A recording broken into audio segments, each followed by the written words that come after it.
Sunhaven is a vibrant fantasy farming sim that mixes classic life simulation gameplay with high fantasy elements. This game lets you raise livestock, battle enemies and bosses, fish, craft, gather, complete quests, collect mounts and pets, customize your home and outfits, and even romance a variety of characters, all while managing your own farms across multiple towns. The game's art style is a high-contrast, colorful fantasy look that really stands out from the more realistic appearances of other farming sims like Stardew Valley. The characters and environments are very unique, and the soundtrack perfectly matches the magical theme, making the whole experience feel immersive and one of a kind.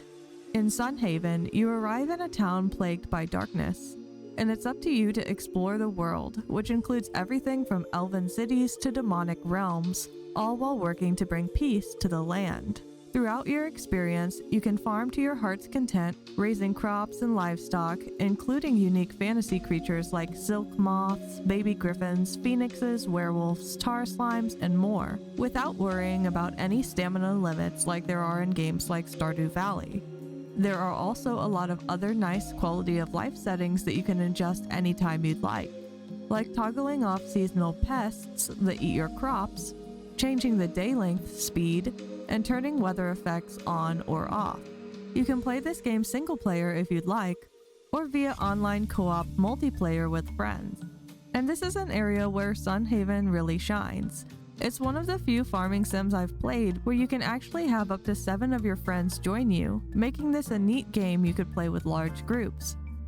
In multiplayer, you're able to share your farms and trade items with each other, while keeping your own separate experience levels and inventories. And you're able to use the same character whether you're playing an online multiplayer or on a single player game if you want. And how is the game's character customization?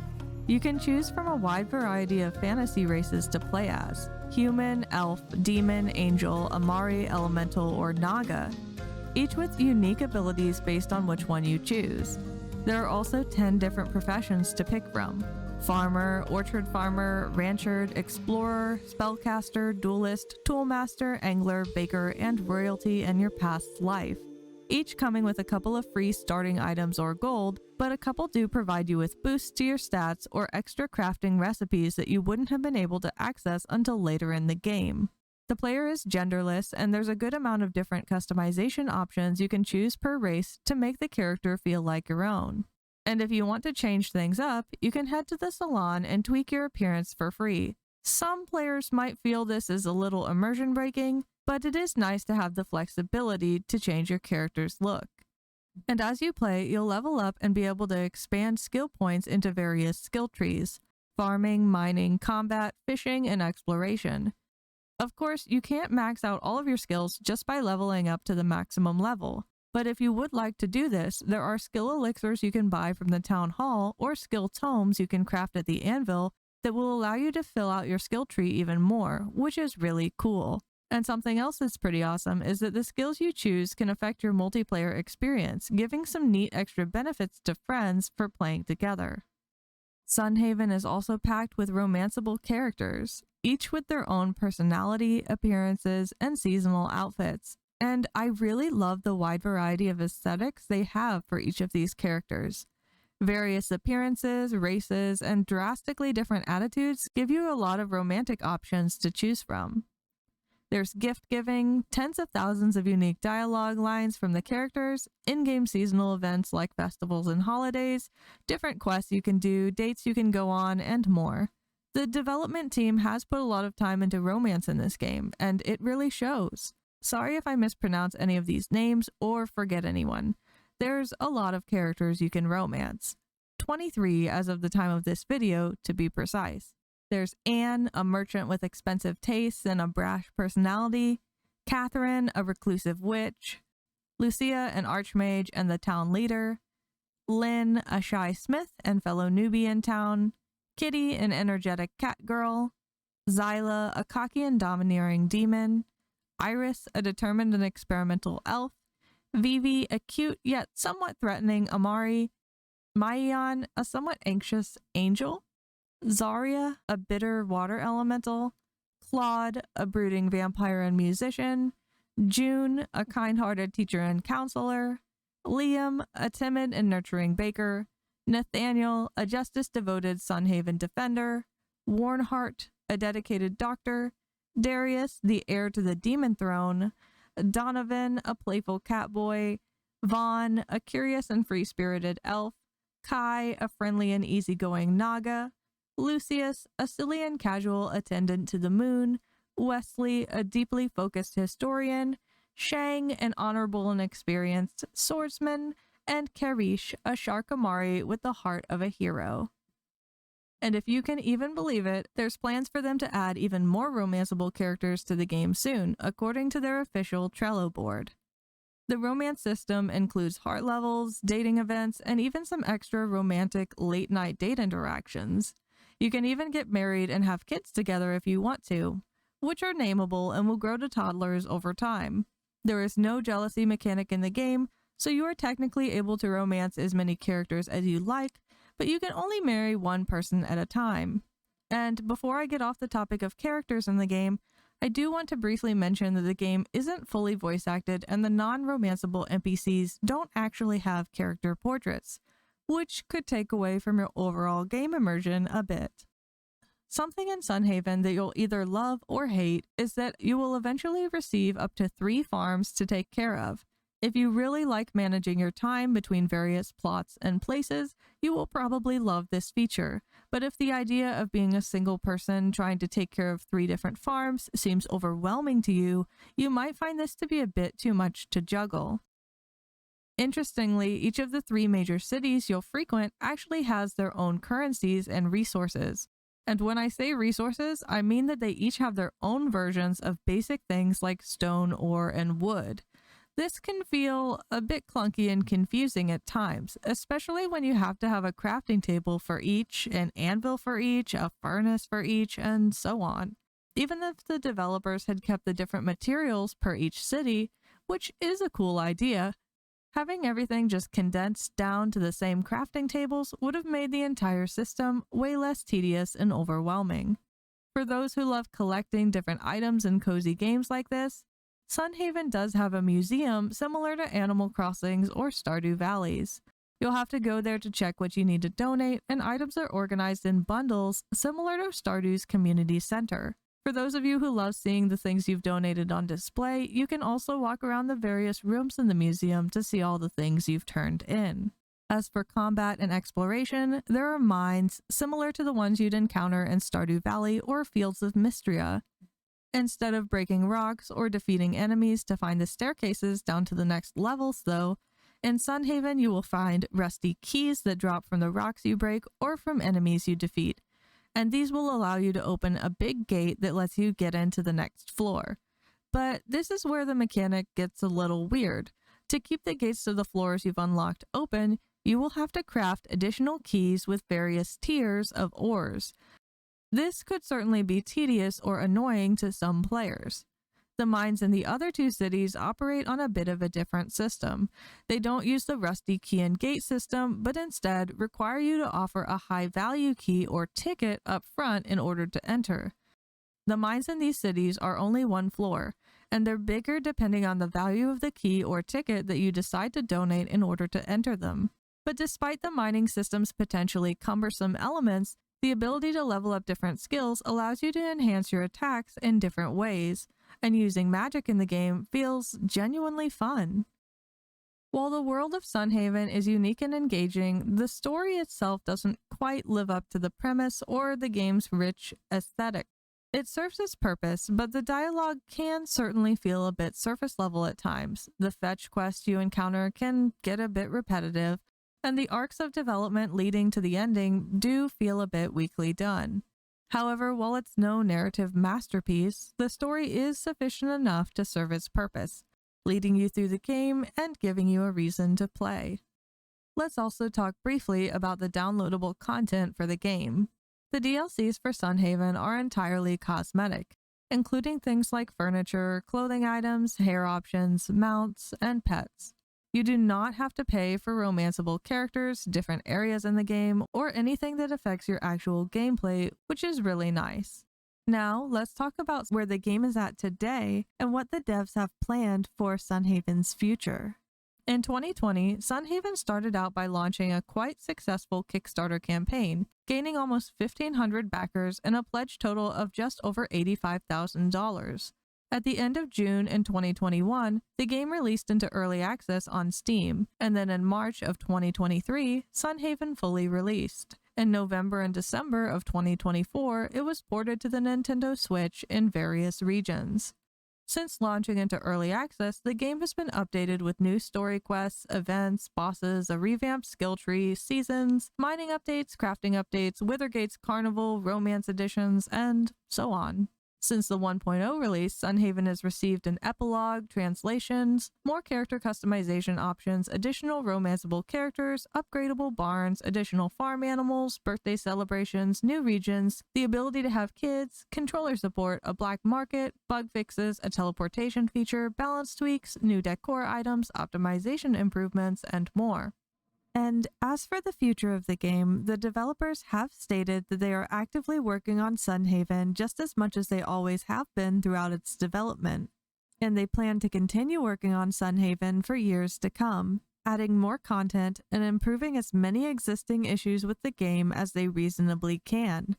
The updates on the way, according to their Trello board, include more festivals and events, a new region to explore, new romanceable characters, more furniture and decorations, a new romance update, new dates for all characters that you can romance, customizable house flooring, multiplayer PvP combat, multiplayer bosses, quests, experiences, and more, as well as merch for those who are interested. When Sunhaven launched, though, a handful of players felt like the game was released in a rushed or incomplete state, lacking overall game polish and story elements that felt necessary to the experience. And although there have been many updates patching various bugs throughout the game, there are still some lingering quality of life issues you may encounter. However, despite its flaws, most players do tend to enjoy the Sunhaven experience. Until recently, the game had maintained very positive reviews on Steam and had good ratings from various gaming review spaces. But despite many players enjoying the overall gameplay, Sunhaven's Steam reviews recently dropped to negative, and just lately came back up to mixed. Why? Well, there have been some recent controversies with this game that you may want to be aware of. I'm not going to share my personal opinion on this because I'd like you to be able to form your own opinions about how you feel on this topic, as well as explore more of this information on your own if you want to, since there are people who have directly shared their stories about this that deserve the credit for doing so. However, since this is a comprehensive review, I do feel it's necessary to mention this information so you can have a basic understanding of some of the reasoning behind why this game has experienced Steam review bombing. And I would also like to share some experience I have from working in the gaming industry in case it's helpful for your consideration on this subject. So what's been going on here? If you want a full breakdown, I recommend you watch Riz's explanations and personal opinions regarding the controversies, which I'll link in the description. But I'll go ahead and give you a quick rundown on some of the large-scale issues that have been claimed are going on with this game, as well as the apology statement that Pixel Sprout Studios released just recently addressing some of these complaints. The first area of uncertainty from the community about this game is that the developers have seemed to have historically focused on adding new features and paid DLCs instead of optimizing the game. This has led to frustration with performance, long-standing bugs, unpolished DLC releases, and a perceived lack of prioritization for resolving core issues before introducing new content. Some of the DLCs have also been reported as having misleading promotional images, and many players unfondly remember Sunhaven's Switch release as being delayed, borderline unplayable, overpriced, and lacking some content upon release that had been promised by developers. The developers have also received criticism for putting the game on sale and expanding its availability to additional regions while known issues remained unresolved. Both Pixel Sprout Studios and a Reddit user claiming to be a longtime engineer working as part of their team named Brendan have addressed the polish issues with the game. In a recent dev blog on the Pixel Sprout Studios website, Bruce, a lead developer for the game, apologized publicly for the issues around the Nintendo Switch release, stating that they made several mistakes that they plan to try to avoid in future development. Bruce also mentioned that they learned better ways to optimize a game, which they hope to apply to future titles from the studio, and the Reddit communications from the engineer on the team expanded on this issue in more depth. Apparently, Sunhaven was originally programmed in ways that weren't capable of handling such an expansive game, particularly in terms of multiplayer, translations, controller support, console porting, optimizations, and the sheer amount of content and features that have been added. And at this point in development, it's near impossible for the studio in terms of time, workforce, and finances to recode the game from the start and truly fix these issues. They explain that this is why they are prioritizing content updates and future games, which they hope to optimize better from the ground up, instead of trying to fix every issue stemming from Sunhaven's original structure. While this may not be a satisfying answer to some, knowing that Sunhaven itself won't likely receive complete polish in terms of bug fixes and optimization due to its original coding, the transparency from the development team regarding this issue and their promise to make improvements on it in future games is something to keep in mind. The developers have also faced backlash for the approach they take to community moderation, with reports of players being banned from the official Discord server for expressing negative opinions about the game. A notable example is the removal of Immersive's video discussing the controversies surrounding Pixel Sprout Studios, which was censored across both the subreddit and the Discord. While it is common for small marketing, community management, and PR teams to manage a game's reputation and maintain a positive community environment, some players may feel that open discussion and constructive criticism should be encouraged rather than restricted. Additionally, Pixel Sprout Studios has faced criticism for not properly crediting community contributors, despite initially promising to do so. And while it is common for small indie studios to rely on fan translations for localization efforts, it is generally expected that these contributors receive proper recognition, particularly upon the 1.0 release of a game. Some players have also expressed frustration over claims that the studio replaced high-quality fan translations with AI-generated ones, with no clear explanation given as to why. In response to these concerns, Pixel Sprout Studios has acknowledged in their recent dev blog post that I referenced previously that crediting both community contributors and their development team has been long overdue. They announced plans to dedicate a section of their website to recognize these contributors alongside developer credits. However, they did not specify why these credits are being placed on the website rather than directly in the game, especially since Kickstarter backers are credited in the game itself. As of now, these credits have yet to appear on the website, so it remains to be seen whether the studio will follow through on this promise. Another area of discussion as well is concerns revolving around the working conditions at Pixel Sprout Studios. Immersive's interview with previous worker Kyle shared snippets of his experience working for the company, in which he claims that although his time with the company started out in a positive and friendly light, it quickly escalated to burnout over quick asset turnaround times, constant art revisions, cumbersome multi-layer asset review processes, conflicting opinions and instructions regarding work from supervisors, hectic internal deadlines, clunky and disorganized company management, and more, stating that the entire experience there left him feeling overworked, discouraged, and mentally exhausted. If you'd like to know more about this self-reported experience, please refer to the following channels: Immersive, Bugbear Stew, and Shroom Soupy 1692. While this is unfortunate, it is worth noting that the gaming industry as a whole is known for high-stress crunch periods and job instability. While these working conditions are painful to hear recounts of, they remain a persistent issue across many game development studios. And finally, the last major controversy has been concerns over low pay for employees or contractors. This has been a long-standing issue in the gaming industry as well, though it is unclear whether Pixel Sprout Studios specifically engages in this practice. However, it is common for game companies to hire contractors from lower cost of living countries and offer them wages that, while higher in those regions, would be considered minimum wage or low pay in the US. Many studios, both indie and otherwise, do tend to prioritize non-US employees unless they require specific high-demand skills. For example, two artists producing the same quality of work might receive vastly different salaries just because one is based in the United States while the other is in the Philippines. While I personally haven't worked for a company that engaged in this practice, unfortunately I have seen it repeatedly in the industry with other companies. Whether you think this is fair business strategy or an exploitative cost-cutting measure is up to you. Regarding Pixel Sprout Studios, Immersive cited reports of high turnover at the company and reports stating that the best members of the team are paid around $15 per hour, with others, including a lead writer on the team, only being paid around $7 per hour. In the video, Immersive cited that Pixel Sprout Studios has made significant revenue from Sunhaven and its DLCs, but voiced further quotes speculating that Bruce, the game director, might be aggressively hiring in countries with weak economies to avoid paying more than the American minimum wage. However, Pixel Sprout Studios addressed this directly in a recent dev blog, claiming that, quote, everyone receives competitive US-based pay. Pixel Sprout Studios did not provide further details on what qualifies as competitive US-based pay or specify the locations for where they hire their employees or subcontractors. That said, it would be uncommon for studios to disclose such specifics.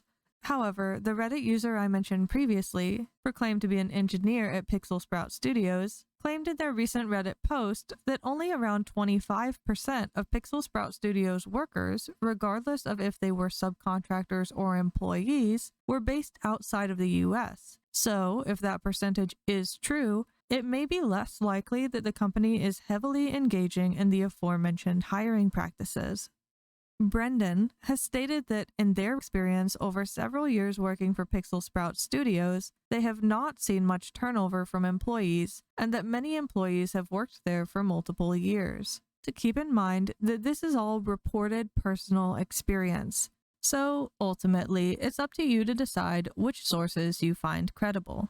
While the concerns raised about Pixel Sprout Studios have alarmed some players, it is important to step back and acknowledge that many of these issues may or may not be occurring at the studio, and regardless, similar issues like the ones rumored to be occurring at this studio are quite widespread throughout the gaming industry. The indie gaming space, despite being marketed as more personal and player-focused compared to AAA development, often still grapples with tight deadlines, crunch culture, and financial unpredictability overall. Many studios rely heavily on community contributions, but the handling of these efforts varies significantly from studio to studio. Some developers openly embrace fan-led initiatives, giving proper credit and even hiring contributors as official team members, while others fail to follow through on various community promises, leading to understandable frustration. With the rise of AI tools in development, some studios may begin prioritizing efficiency over quality or ethical considerations, a shift that may have long-term implications for community involvement in game localization and content creation at large.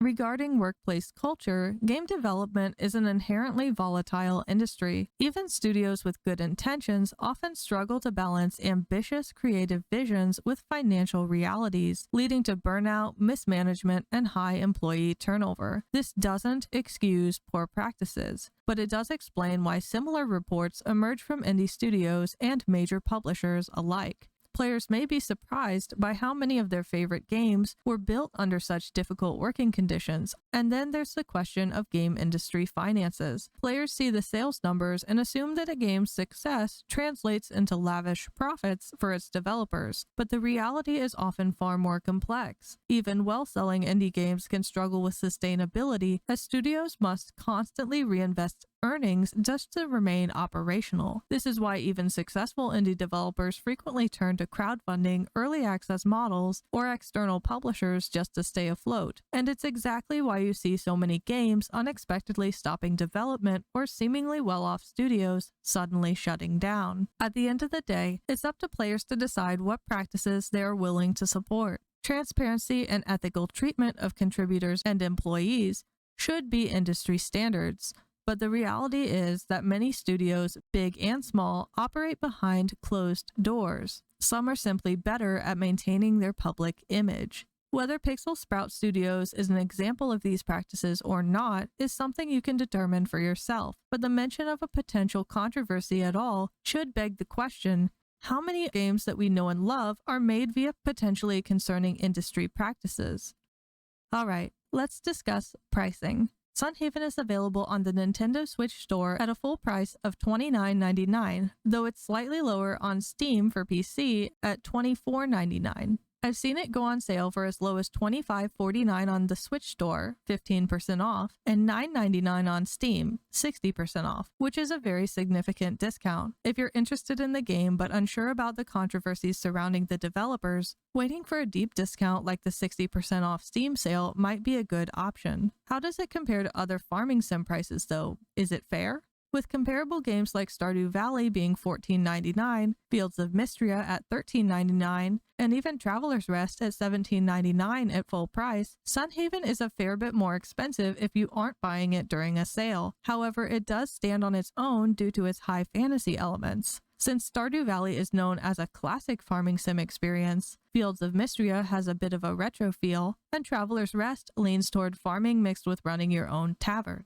So if you are specifically looking for a supernatural or fantasy experience, you might be hard-pressed to find a similar farming sim, especially one that has multiplayer. And can you get the full price worth of playtime out of this game? The answer is simply yes. If it looks like your kind of game, you most likely can. Many of the players who have played this game and enjoyed it have gotten 30 to 50 hours of playtime out of Sunhaven, with some even getting hundreds.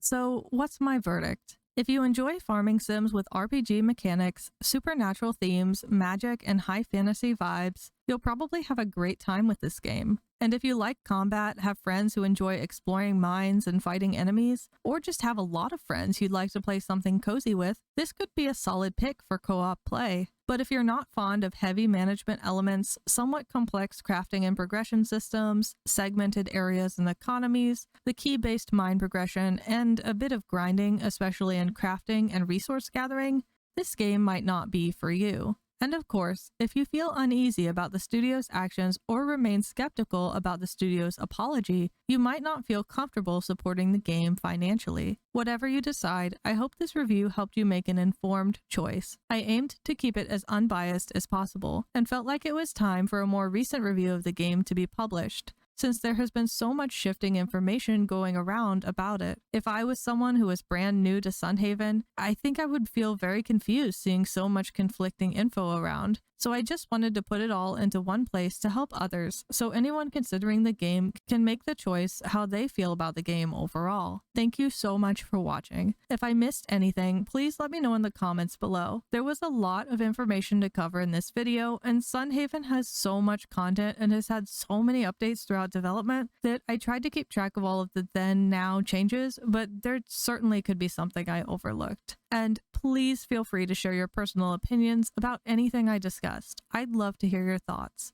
If you found any of the information in this video helpful, please take just a second to give it a quick like, and please subscribe to my channel if you want to see more of my content. I hope to see you again in my future videos.